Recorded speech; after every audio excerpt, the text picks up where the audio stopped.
Hello, and welcome back to another day in the arena. It's me, it's CGB, and this is not an average day in the arena.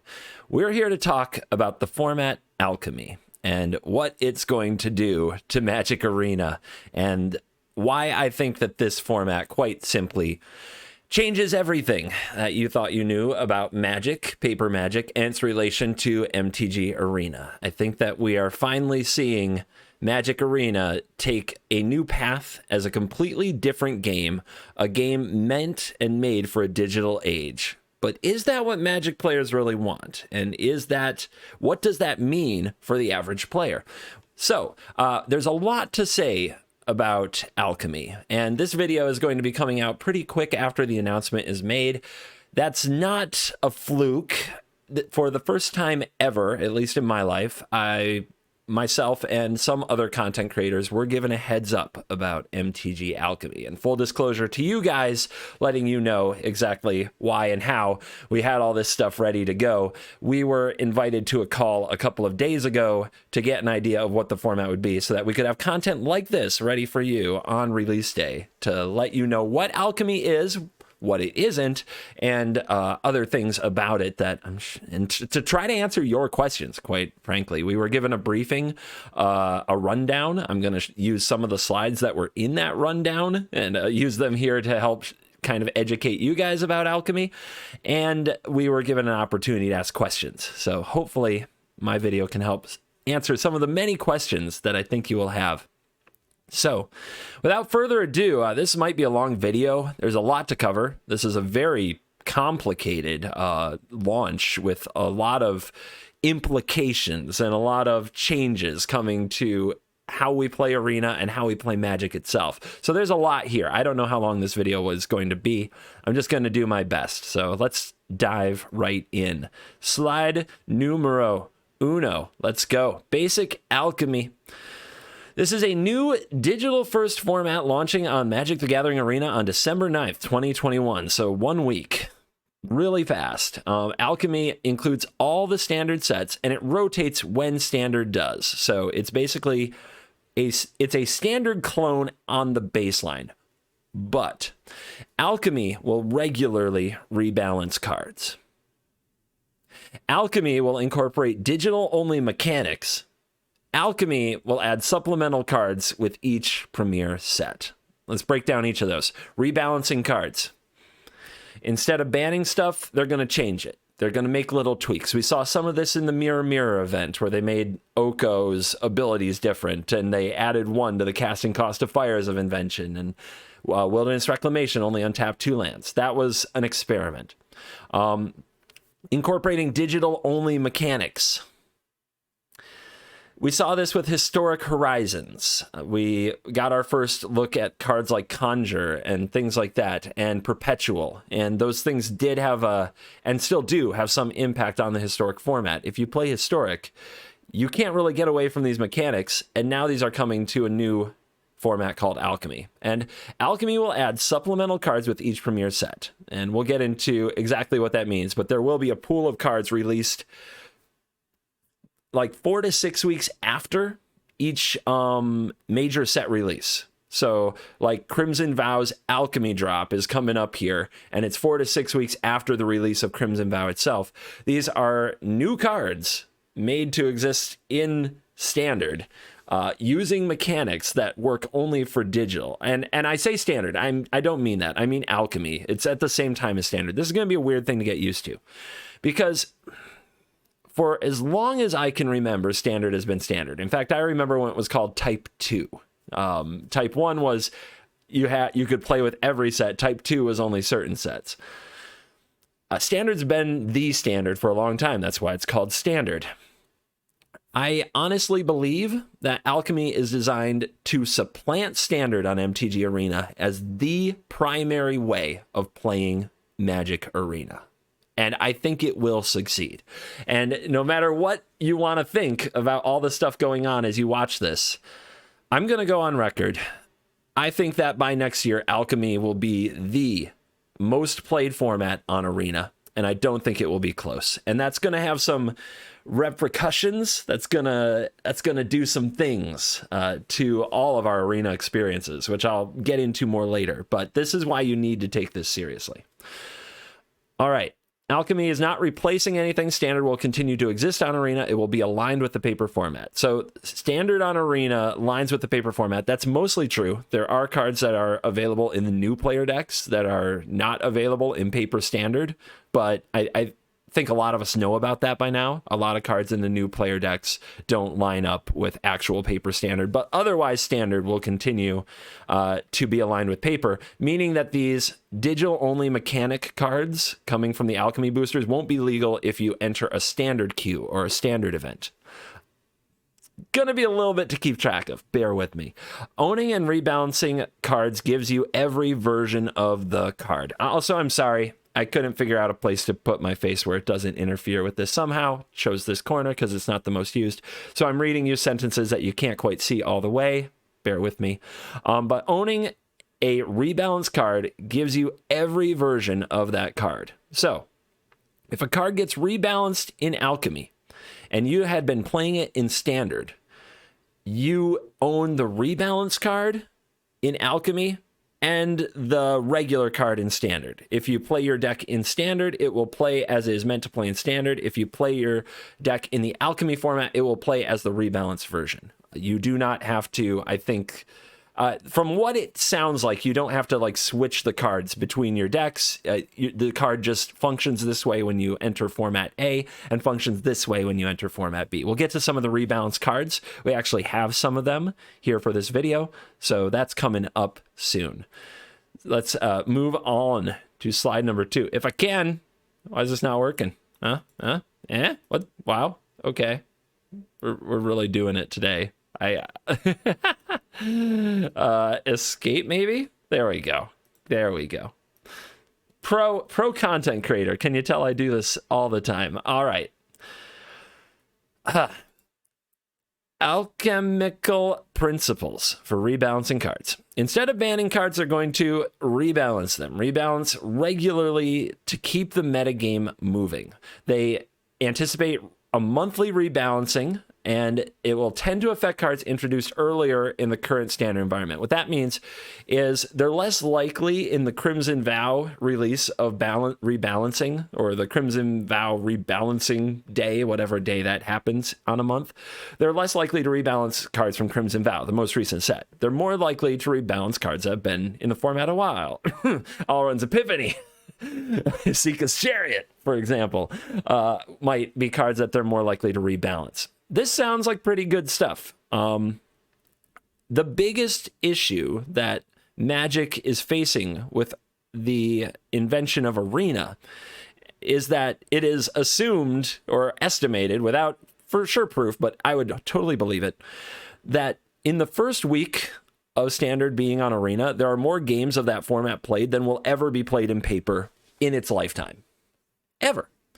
That's insane. That's how many people play Arena and how quickly you can get into and play games. That means that formats that used to take tournaments every weekend and metas that used to evolve kind of slowly are now quickly solved. It only takes some untapped.gg stats and some posts of some absurd win rates on Twitter, and the best decks are found. The best synergies are found. And then it's only a click of a button to download those decks, craft them, and then you're playing them. And then everybody has those decks. And then there isn't serious innovation for months. We're all literally waiting for the next set about a week after the first set comes out. Usually it's about 2 weeks, to be honest. After about 2 weeks, we all know what's actually viable, which of those cool looking mythics and rares actually turned out to be useless, and where we go from there. And rebalancing cards on a monthly basis could make a big difference. They also talked about how the rebalancing is meta targeted. They take a look at what's actually going on in the meta and they rebalance with an eye towards making it fresh again. So it is an intentional try to keep the game interesting with a monthly update that changes cards only in the Alchemy format. Oh, also in Historic. So this is going to be another slide at the end, but they have 2 ways of looking at formats. There's paper and there's live. Live formats are Historic and Alchemy. These are only these only exist on Arena, so these will be the only formats that use digital-only mechanics, Historic Brawl as well. These will be the only formats that use digital-only mechanics and rebalancing effects. The paper formats, those that are not live, they are not affected by any of these rebalancing things like that. So you can kind of opt into a world with or without rebalancing by playing Standard or Alchemy, by playing Historic or not playing Historic, I guess. Play Modern on MTGO, something like that.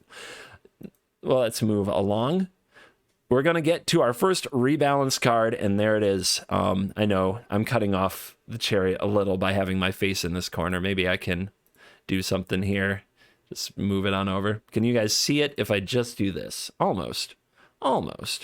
You put it over here. I just manually resize this stuff. There we go. All right, so rebalancing cards. Here's our first look at one. Esika's Chariot. The Esika's Chariot you know and love and groan every time it comes down on turn 3 on the play for your opponent. And the new version. Now, let's notice a few things right away. This Mythic A up here in the corner for Arena. This is going to be a symbol that you have a rebalance card. It functions different than the paper version. It functions different in a live format like Historic or Alchemy than it does in Standard. Same casting cost, same 4/4-ness. When Esika's Chariot enters the battlefield, create a 2/2 green cat creature token. Whenever it attacks, create a copy of a token you control, crew 2. So you only get 1 cat when you play it. It now crews for 2 instead of 4. So first thing when I look at this, Prismari Command is a much better answer now. It kills the cat and the chariot for 3 mana. Cool. At instant speed. Cool. But does this, like, it kind of got a buff and a nerf, didn't it? It only makes 1/2/2, but now 1/2/2 can crew it. And that means 1/2/2 creature from your hand, like a Sculptor of Winter, can crew Chariot if they kill the first 2/2. So while this is, quote, a rebalancing, and I think it is a net negative, because you'd much rather have another 2/2 up front, obviously this is still a powerful card, and I don't know that it's going to get cut from any of the spots it was already taking in Standard. Let's get to everybody's favorite rebalancing card right now. I think what is actually factually the arch enemy of Standard as things are today, Alrund's Epiphany. Alrund's Epiphany. So, rebalanced version. 7 mana. Take an extra turn after this one. If this spell was foretold, create 2/1/1 bird creature tokens with flying, exile the Epiphany, foretell 5 blue, blue, blue. Did you catch the difference? Yes, the foretell casting cost is 1 more, so it's 7 either way. But you only get 2/1/1 birds if this was cast from the foretold zone. If you top deck it, you don't get the birds.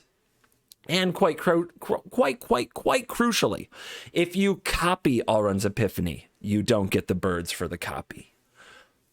How will this impact the card? I think some of the most tilting wins out of nowhere that occurred will be less likely to happen.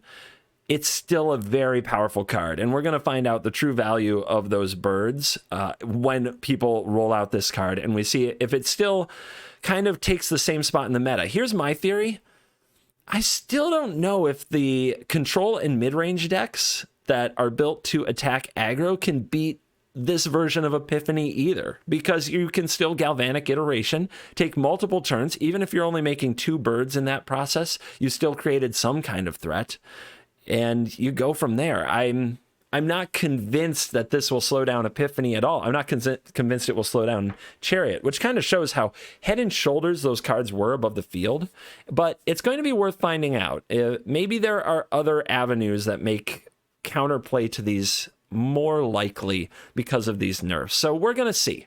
We're going to see what happens with Alrund's Epiphany in the future. One thing we can definitely agree on, I think, is that these nerfs are small nerfs. They did not nuke the card. They didn't make Alrund's Epiphany cost 10. They didn't make Chariot cost 6. They did things a little differently and tried to keep them powerful. And that's going to play a lot into what I'm going to bring up in a minute, because it's definitely going to get some attention. What is my next slide here? Other cards receiving rebalances. Let's go down the list of the cards that are getting rebalanced. We got the whole list right here for you today. The card's getting a little worse. We talked about Chariot. Goldspan Dragon, everybody's favorite red mythic. They've removed the becomes the target of a spell line. So you still get double mana for your treasures. You still have a 5 mana 4/4 flying haste dragon. You still get a treasure every time you attack, but when Goldspan Dragon is targeted by a spell, you do not get the treasure anymore. And I think that's a pretty big part of what made Goldspan, to be honest. I think that that's a pretty big nerf for our friend the dragon. Faceless Haven. A lot of people have said ban Faceless Haven because it holds the aggro decks together, and aggro is the most powerful. Well, here's a little nerf. It's now a 3/3 instead of a 4/3. That doesn't seem like too much, but that's a huge chunk off the clock. Like hitting for 4 versus hitting for 3 in a world where you have 20 life is quite the difference. I actually think that a 3/3 Faceless Haven is much less scary. You can, for example, block it with a leer. That's pretty cool for somebody who likes to leer it up. But yeah, a little nerf on the Haven. Omnath, Locus of Creation. What? Oh yeah, Omnath exists. And there is no banned list in Alchemy. Think about that. Omnath is back in this format, and Omnath does have some nerfs to go with him. A +1 mana on the casting cost, and an enter the battlefield. Instead of drawing a card, you scry. I think that these are both very good nerfs, but Omnath is still a super powerful card. How does it work in a world without Fabled Passage? I'm really not sure, but without question, that'll be one of the hot topics when the format launches next week. Omnath. Is Omnath back? Luminarch Aspirant now adds the +1/+1 counter at the end of the turn instead of going into combat. This just kind of reduces its power a tiny bit. I think it's still a very, very good card, but yeah, you're going to miss that +1/+1 counter in combat, that pseudo haste 1/1 that comes with your Luminarch Aspirant. Now, another really interesting thing. They're going to improve some cards. Some cards are getting the buff. Cosmos Elixir now gains 2 life and scries 1 if you don't draw the card. Okay, a little scry, a little scammy scry. I see what you did there. Druid class, now for 2 and a green, you get to level 3. That used to be 5 mana. For Wizard class, now 2 and a blue, you get to level 3. That also used to be 5 mana. Both of those are nice discounts. I still feel like these cards are pretty far from the playable realm, but they'll be worth another look. a card getting a buff, Phylath the World Sculptor. Somebody out there is looking out for Phylath. It gains Trample. It didn't have Trample before, and its landfall ability adds Trample till end of turn. So that means you're going to push damage a lot more with Phylath. Does that make it playable? I don't know about that. Demi-Lich is now a 4/4 instead of a 4/3. I think that's a pretty big addition, as dealing 3 damage to something with a Dragon's Fire or a Cathartic Pyre. Pretty trivial. Trading with all kinds of things with 3 power was pretty trivial. It's nice to see Demi-Lich get a buff. I still don't know if 4/4 is enough. It's still a 4 mana 4/4 after all. I'm still not sold on these buffs. These buffs feel pretty minor. When I play the card, maybe I'll change my mind, but they feel pretty minor compared to... I mean, I guess you could say the nerfs are pretty minor too in a lot of cases where they're trying to keep the card very, very good. But, I mean, compare Druid class to Faceless Haven. It's like, we didn't bridge the gap if the object was to make Druid class a more useful deck. And I don't see a lot of theme in these cards. Like, I don't know exactly what we're buffing with these particular buffs, whereas we'll get to some cards that they're introducing. Yes, we have some new cards in this video too, my goodness, where it's clear that they're buffing specific types or styles of decks, and I don't get that theme from, I don't get that from the improvements. I'm going to tackle something right now because it's a question burning on your mind. I'm sure of it, I know it, and that's why I brought it up when I had the chance to be on the call with Wizards. Do I get wild cards when my cards get nerfed? No. As of right now, no, you do not.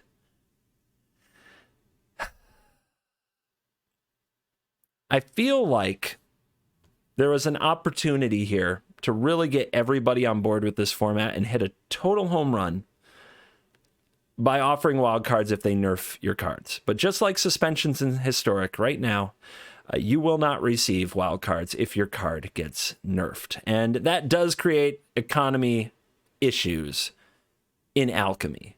Now, if the card gets banned in Standard, you will still receive wild cards. I do wonder how aggressive they will be with banning cards in Standard now that they have Alchemy, quite frankly.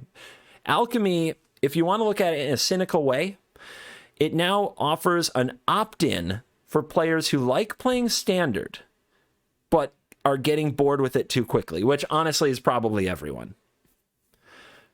So, if you want a new, fresh format that gets shaken up by nerfs and buffs and has fresh new cards introduced to it about 4 to 6 weeks after the new set comes out, who doesn't want that?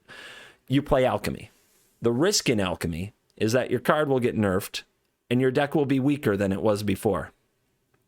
And you won't get any financial reward for that. So you'll either have to deal with your deck being a little bit weaker, or you'll have to buy into a new deck. The economic ramifications is very much that it's kind of it's a take this risk and pay to play type economy. Now, I can tell that they're trying to soften this side of things. Their nerfs aren't extreme. The cards like Chariot and Allrun's Epiphany are still very good. But I certainly feel for everybody who start playing this new format, their deck gets nerfed.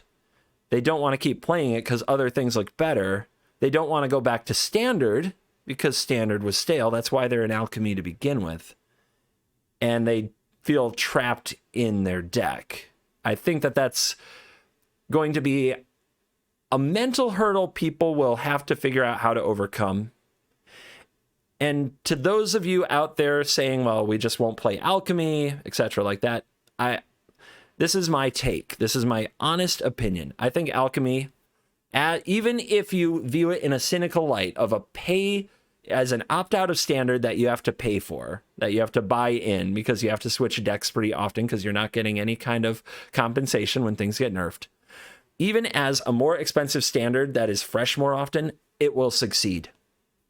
I think it will be extremely successful. And I think that crowing about the wild cards or about the digital only mechanics, I think it's just going to make us boomers if we spend a lot of time complaining about that, because I think that these things won't stop at success. And I understand that it hurts and that some of these things don't feel right. It's going to be your call whether or not to play Alchemy. Nobody makes that call for you. But I still think even with these issues, it's going to be a huge success. I'm frustrated because I'm sure you feel the same way. I think they could have hit a home run if they just gave some wild cards when they nerf cards. I think people would have been in 100%. And I think without that, there's going to be a lot of people who are going to sideline it. They're going to be very upset on Twitter. They're going to be very upset in general. And it's going to add a lot of negativity to the release and the content around the release, which affects me. And that's going to be a little difficult to handle. But I think it's going to succeed anyway. Just being real. Anyway, let's move on to more slides here. If you own a card that's rebalanced, you own every version of the card. That is pretty cool. Like we said before, the version that you play in Standard will still be the original version. You don't need to recraft cards. Alchemy packs will continue to use duplicate protection, but will also pull from the main set once you own all of the Alchemy cards. I guess we didn't talk about that much. There's going to be Alchemy packs, and they're going to be released with that, that 4 to 6 weeks after the set comes out. So there's Crimson Vow that's going to come out. That's going to be a big release. That's going to inject like almost 300 new cards to a set. And then 4 to 6 weeks later, there's Crimson Vow Alchemy. This is another pack that you can buy in the store, and this one contains the digital only cards. There is duplicate protection. What that means is if I've already, and these are whale problems, but happens to me when I'm a content creator, if I already own all of the rares in Alchemy, or say 90% of the rares in Crimson Vow, that when I open the Alchemy pack, I'm not going to have to collect those rares again.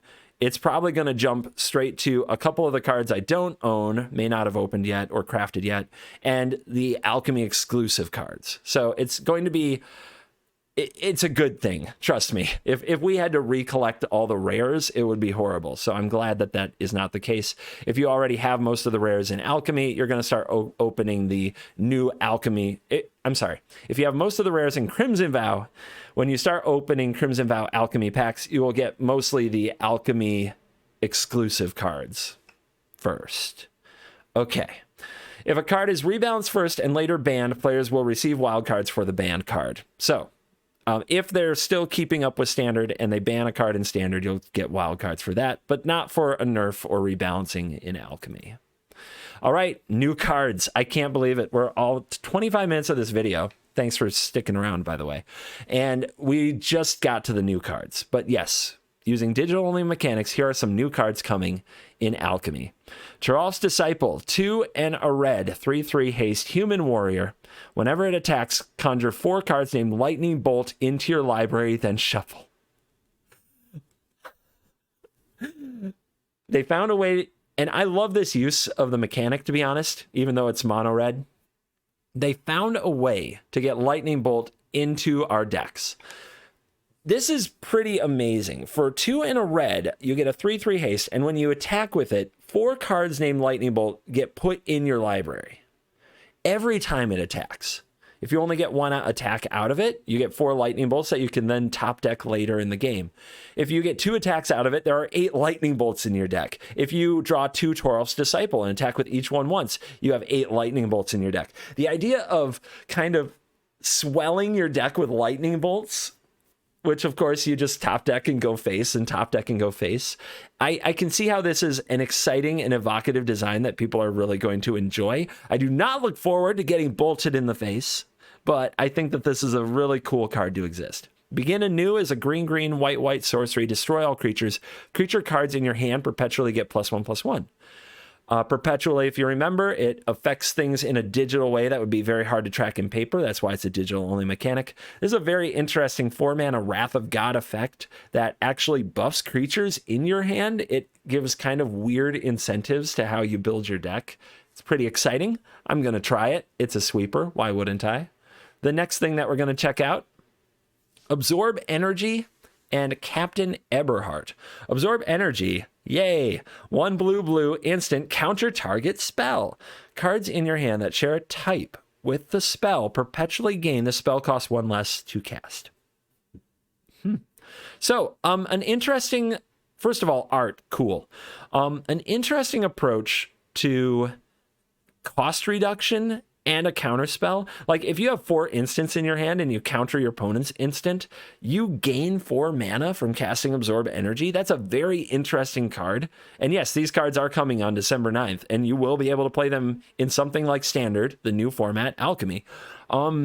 I mean, you could see this in the Control mirrors, in the Epiphany mirrors as a major player, because mana is often a determining factor. So if your opponent goes for their Unexpected Windfall and you absorb its energy and it reduces the cost of several other spells in your hand by 1, you're going to have a very easy time deploying your remaining cards.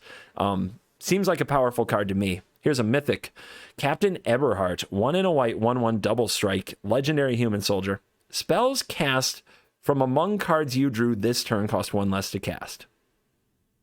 So you draw the card off the top and it already costs 1 less to cast because of the effect of the captain.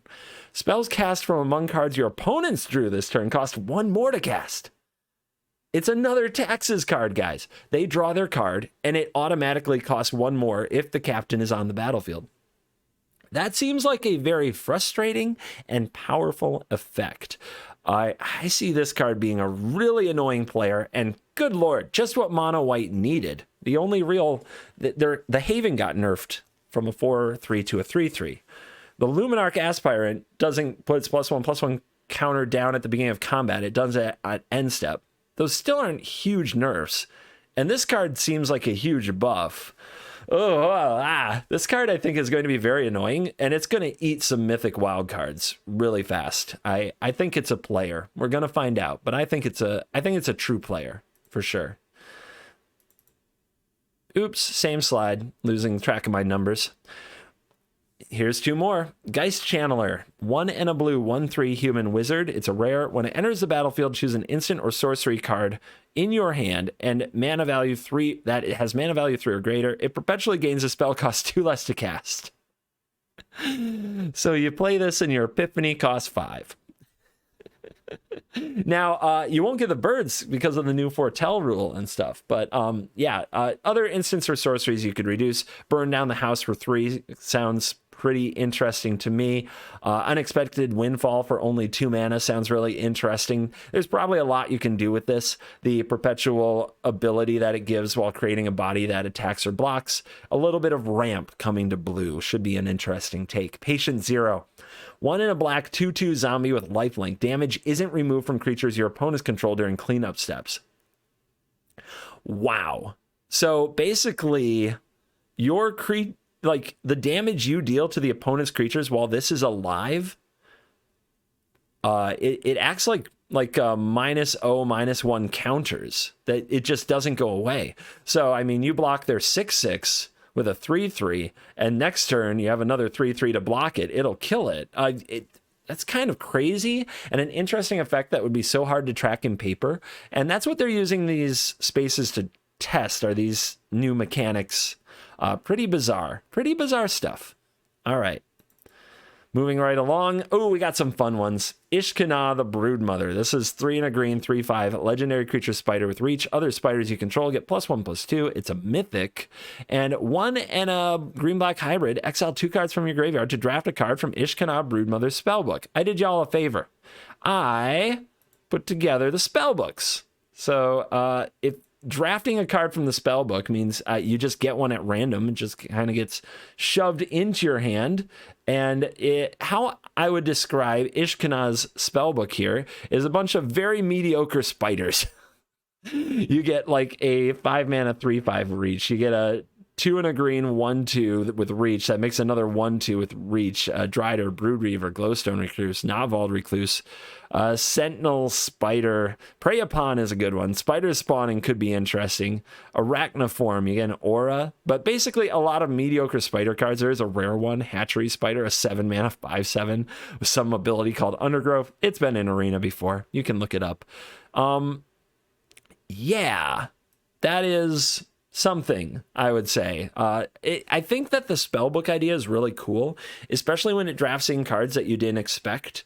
So I'm kind of excited to get to play Ishkana again. This was a card I was really bummed wasn't in Innistrad, as it's one of the more beloved cards from, I believe it was Eldritch Moon or Shadows over Innistrad, whichever one debuted Ishkana.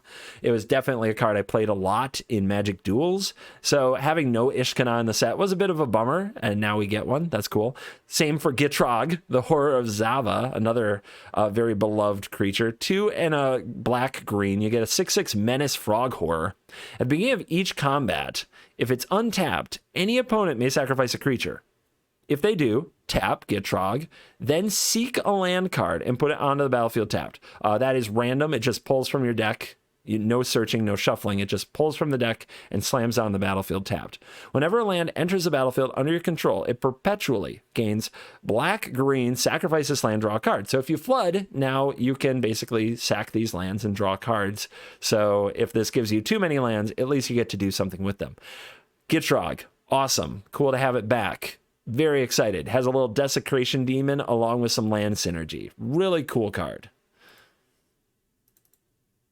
Forsaken Crossroads is a rare land. It enters the battlefield tapped. As it enters the battlefield, choose a color. When it enters the battlefield, scry 1. If you weren't the starting player, you may untap it instead and tap it for 1 mana of the chosen color. So it's a scry land of any color, but it's an untapped mana of any color if you didn't go first. We actually get paid for being on the draw. This is a really fresh thing, a pretty bizarre thing. Kind of cool. Ominous Traveler, 2 colorless, human, 1/1. When it enters the battlefield, draft a card from its spellbook. The card perpetually gains. You may spend mana as though it were any color to cast it. When you cast a spell, return a creature named Ominous Traveler you control to owner's hand.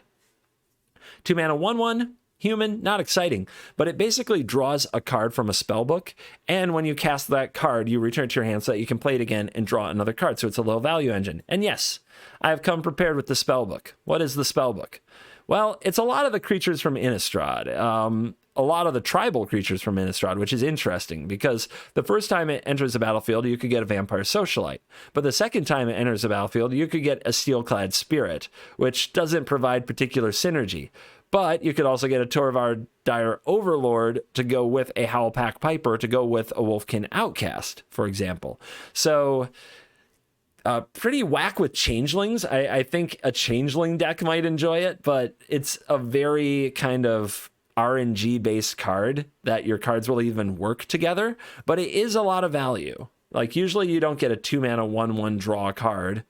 You don't even get 2-mana 1/1 fetch a land. Now you get 2-mana 1/1, it will definitely get a creature and they might have synergy together and it gives you a chance to draw another. I guess we'll see if that makes an impact. So those are the new cards. Again, here at the end, talking about printed and live formats. Printed formats will work just like tabletop. Standard will stay available as a printed format. It will still be on Arena. Nothing is getting replaced by Alchemy. Alchemy is an additional format, but it is a live format, and so is Historic. They will use these digital-only mechanics. If you play these formats, Alchemy and Historic, you can't opt out of playing the digital-only mechanics. They will be there. And I know that they're very tilting for some people because they don't quite feel like Magic. And yeah, that brings me to the end of all the talking points there. There was definitely some Q&A. Will these be on the same ranked constructed ladder? Absolutely yes. So if you play Alchemy, you'll only get to play against other alchemics, but it will be the same alchemists, I guess, but it will be the same ranked ladder as Standard and Historic. So you're still competing with people who play Standard and Historic for spots in the top 1200 Mythic if you do that. Best of 3 Alchemy will be available. Best of 3 Alchemy will be a part of tournaments in the future. Not sure if those will be Arena Opens or qualifiers, but it will be a tournament format in the future. And I think that brings us up to date. I still think that the biggest miss of the whole thing is that if cards are nerfed, you won't get wild cards. I still think that that will be the biggest barrier. I think the second biggest barrier will be a natural revulsion to playing formats that aren't the same as paper, to playing with digital-only mechanics that don't feel like Magic and feel disconnected from the game that some of us have loved for over 20 years.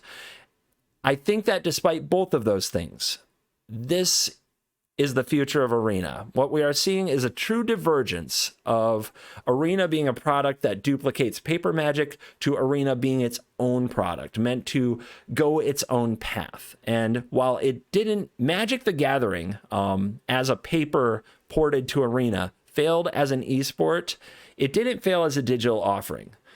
Alchemy and Historic on Magic Arena as its primary play modes going forward are going to give it another shot and see if this can become the true collectible card game mobile client that it was meant to be, with possibly a bigger scene on Twitch esports and just on culture itself, because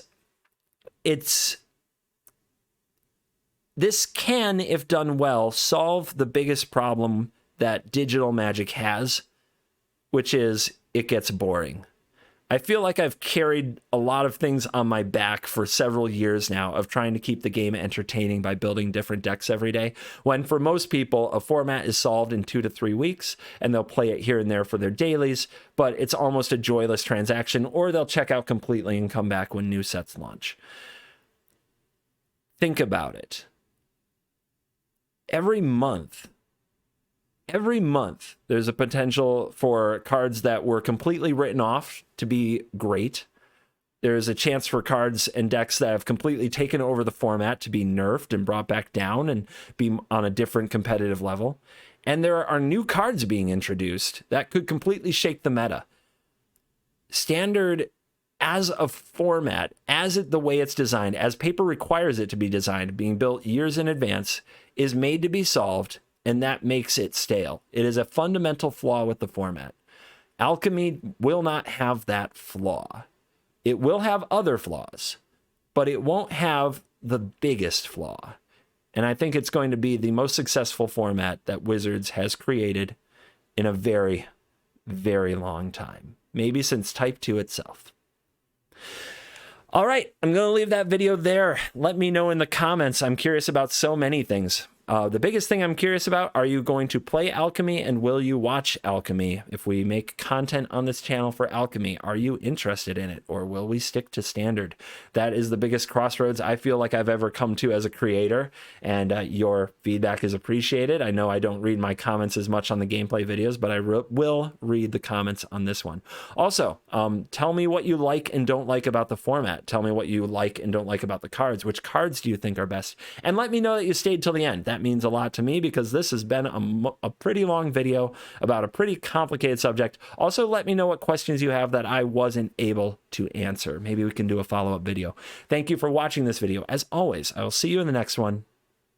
You're cool.